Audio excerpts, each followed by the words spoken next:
السلام عليكم ورحمة الله وبركاته، إن شاء الله تكونوا بخير يا خوتي الأعزاء.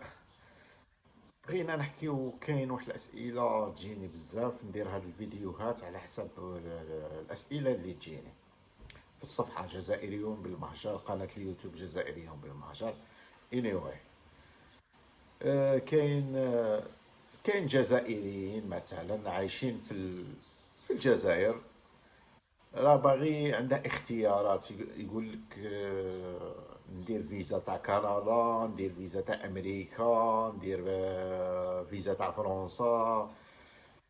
انا من هذا راي خاص، ورأي خاص يعني رأيي الخاص، لا أمثل أي أحد إلا نفسي. رأيك أنت دروك مثلا نهضروا بالمنطق، أنت تجي لأمريكا مثلا وما عندكش اللغة الإنجليزية وراك جاي فيزا توريستيك، يعني غادي تجبر روحك تضيع في الوقت، تضيع في الوقت من ناحية اللغة باش تتعلم وكذا. يعني واش غادي تجبر روحك في واحد المنطق انك لابد ان تشتغل فهذوك خدمات زعما اللي فيهم مثلا تعب كبير، مطاعم، هذوك مثلا اللي وار هاوس هادو زعما. وهادو شكون اللي هاد الامور شكون اللي يقدر هما العرب فقط. يعني وين؟ يعني في المدن الكبرى مثلا نيويورك، تلقى بالك كاليفورنيا بالك. بصح المدن هذوك الولايات الصغرى هذوك غير ما تدورش بيهم، يعني راه صعيبه الحاله باش تلقى خدمه. يعني لابدها، انا بغيت ناكد لابد ان الامور تكون مدبرها من البلاد، يعني ملي كي توصل هنايا. واذا يعني صدقت كما يقول، لانه كاين بزاف ناس صارت لهم مشاكل، جاوا من بعد ما لقاوش اللي كانوا يتمناوه وصراو مشاكل. لهذا نقول كاين ناس راح تروح لكندا. كندا انا بالنسبه لي جزائري اختيار افضل، حتى يعني تروح فيزا توريستيك، من بعد تقرر تقلبها فيزا ايتود، ومن بعد تشوف كاش خدمه، تشوف بالك كيما يقولوا كيديروا لك عقد عمل، دير تقعد معاهم وراك قاعد معاهم. يعني على الاقل ما تخرجش باضرار، لانه واش اللغه مثلا في مونتريال وكيباك يتحدثوا اللغه الفرنسيه، وهذه حاجه ايجابيه لانه اللغه عامل مهم يعني في التأقلم مع أي بلد. يعني هنا مثلا الولايات المتحدة الأمريكية كي تكون تحكي اللغة الإنجليزية بطلاقة، راك مليح، حاجة تعاونك. يعني حتى يعني ممكن شركات، يعني شركات تكون متمكن وتروح وتكون تحكي اللغة الإنجليزية بطلاقة، كي نقول لك بطلاقة أكاديميا تحكي يعني ممكن تلقى خدمة، يعني تلقى خدمة. ولو هذا يعني ممكن في المدن الكبرى نيويورك تحكي هكا ممكن يدفعك لقدام واحد، يعني حتى هكا يعني ما تخافش. واللغة الإنجليزية عموما لغة عالمية، ما نبقاش نكذبوا على رواحنا. يعني يعني أنا الجزائري لابد قبل ما يدير فيزا من الجزائر لابد ينطلق من واحد المعطيات الأولى، واش راه يستناني يعني أنا في البلد هذيك اللي راني رايح لها. هذه هي امريكا راه تسناني اللغه الانجليزيه، الا ما كانتش عندي قويه لابد نقرا شويه ونتاقلم. وهذا وانا ما عنديش الوقت وخصني ندير ماني وكل شيء، وهذا ويعني وندير المستقبل تاعي وكل شيء. الناس ما عندهاش ماني، كاين اللي يجي صغير كاين اللي يجي كبير، يعني راها مشكله شويه. يعني تديلك من وقتك. ومن بعد حتى اذا ما قلش الانجليزيه عادي تروح لواحد سوق العمل، بالك سوق العمل صديق وانت وزهرك. راك فاهمني؟ يعني لانه الامريكان ما عادش يخدموا واحد يعني ما عندهاش اوراق ولا حاجه، يعني مستحيل. بالاضافه الى انه الفيزا تاع امريكا صعيبه، يعني ما نبقاوش نكذبوا على رواحنا.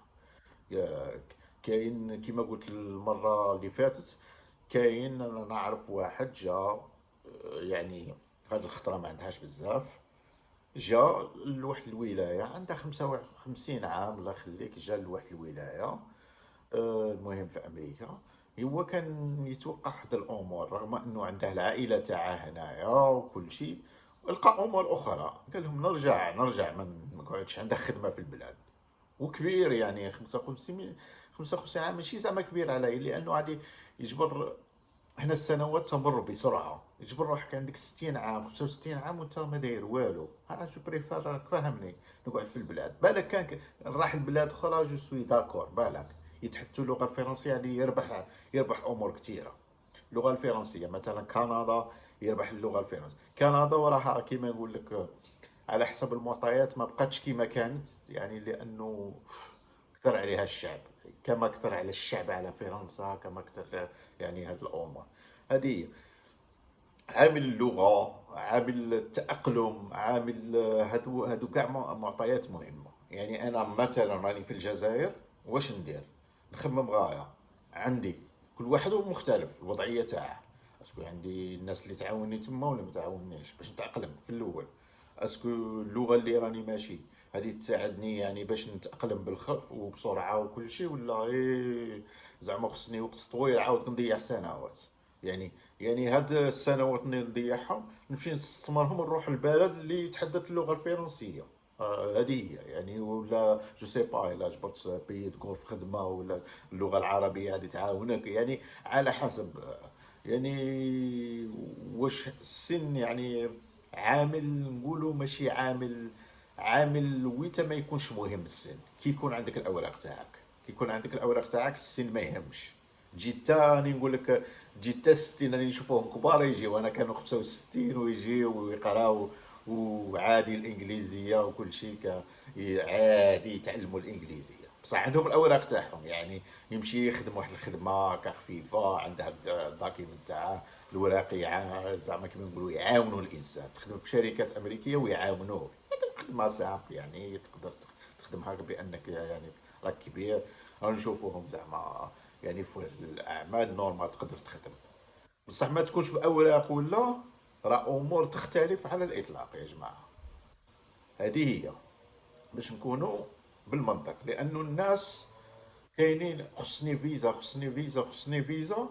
هو المهم كي دير فيزا عاودك تلف لها كيما قال لك باش نقول لك تلف لها عاود كاع، ويقول لك يا كذا ضيعت وقتي وضيعت كذا. لهذا لابد الانسان يدير واحد البلان يا جماعه، باش يعرف وين راه الديستيناسيون اللي راه باغي يروح لها. خوتي انا نصائح في هادو خفيفه بغيت نقولها لكم. هذا ما كان. خوتي اي سؤال خليوه لنا في الكومنتار وكل شيء حاجه. رانا نتبادلوا الاراء. لابد هذا رايي الخاص، ماشي يعني باللي الناس كاع تتفق معايا، ولكن الاتفاق يكون، ولا عدم الاتفاق يكون باحترام. السلام عليكم.